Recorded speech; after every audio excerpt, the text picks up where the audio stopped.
사업하다 보면 헷갈리는 것 중 하나가 세금이 비용으로 처리되는지 여부일 텐데요. 이 세금, 비용으로 인정될까 한 번쯤 고민해 보셨을 거예요. 하지만 중요한 건 모든 세금이 사업 비용으로 인정되는 건 아니라는 점입니다. 어떤 세금은 경비로 인정되지만 반대의 경우도 있어요.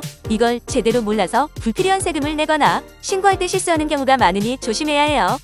오늘 영상에서는 비용으로 인정되는 세금과 그렇지 않은 세금을 확실하게 정리해 드릴게요. 먼저 비용으로 인정되지 않는 세금, 종합소득세 및 법인세. 개인사업자의 종합소득세나 법인의 법인세는 비용으로 인정되지 않습니다. 소득에 부과되는 세금은 기본적으로 기업의 비용이 아니기 때문인데요. 종합소득세에 추가로 부과되는 지방소득세 약 10% 역시 비용 처리가 되지 않습니다만 회계적으로는 손익계산서의 맨 아래쪽에 별도로 표기되어 당기순이익에서 차감되는 방식으로 반영됩니다. 부가가치세, 마찬가지로 비용 처리가 안 되는 세금으로 이 세금은 우리가 물건을 판매할 때 고객에게 받아 대신 납부하는 예수금 성격을 가지고 있기 때문이에요. 즉, 내가 아닌 소비자가 내는 세금이므로 경비로 인정되지 않습니다. 하지만 예외적으로 부가세공제를 받을 수 없는 항목은 비용으로 인정되는데 영업용 승용차 유지관리 비용, 면세거래 관련 매입세액 등이 여기에 속합니다. 원천세, 이는 직원급여에서 미리 떼어 국세청에 납부하는 세금으로 기업이 직원 대신 납부하는 개념이라 경비로 인정되지 않습니다. 가산세, 세금을 제때 신고하지 않거나 납부기한을 어겨 발생하는 가산세 역시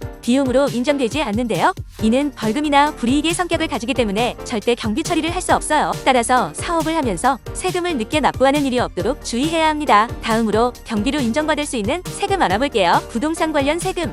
회사가 직접 소유한 사옥이나 사업장의 부동산에 부과되는 재산세와 종합부동산세는 비용으로 인정됩니다. 사업용 부동산과 관련된 세금이기 때문에 당연히 필요 경비로 처리할 수 있는 거죠. 또한 사업소가 있는 개인이나 법인에게 부과되는 균등분 주민세도 비용 인정이 가능한데요. 이 역시 사업용 부동산과 관련이 있기 때문에 경비 처리가 가능한 것입니다. 다만 사업과 무관한 개인 주소지에 부과되는 개인 균등분 주민세는 인정되지 않는다는 점 참고해주세요. 자동차세, 법인이나 사업자가 업무용 차량을 보유하고 있다면 그 차량에 대한 자동차세는 경비로 인정됩니다. 하지만 개인적인 용도로 사용할 경우 경비로 인정되지 않습니다. 취득세 및 등록면허세, 사업과 관련해서 부동산, 차량을 취득할 때 납부하는 취득세는 경비 처리가 가능합니다. 다만 즉시 비용으로 처리되는 것은 아니고 자산의 취득원가에 포함되어 감가상각을 통해 비용 처리된다는 점을 기억하세요. 또한 사업과 관련된 등록면허세도 비용 인정이 가능한데요. 예를 들면 사업을 하기 위해 필수적으로 내야 하는 사업자 등록 관련 등록면허세가 해당됩니다. 하지만 증자와 관련된 등록면허세는 비용 인정이 되지 않는다는 점도 체크하세요. 관세 및 기타 지방세, 해외에서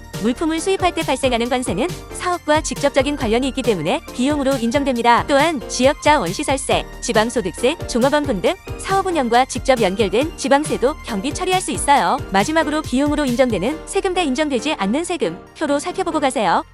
사업 운영에서 정확한 세금 신고와 합법적인 비용 처리는 필수입니다. 오늘 영상이 도움되셨다면 좋아요와 구독 부탁드리며 원택스는 앞으로도 알찬 세금 정보로 찾아뵙겠습니다. 문의는 채널 상단 더보기 링크를 확인해보세요.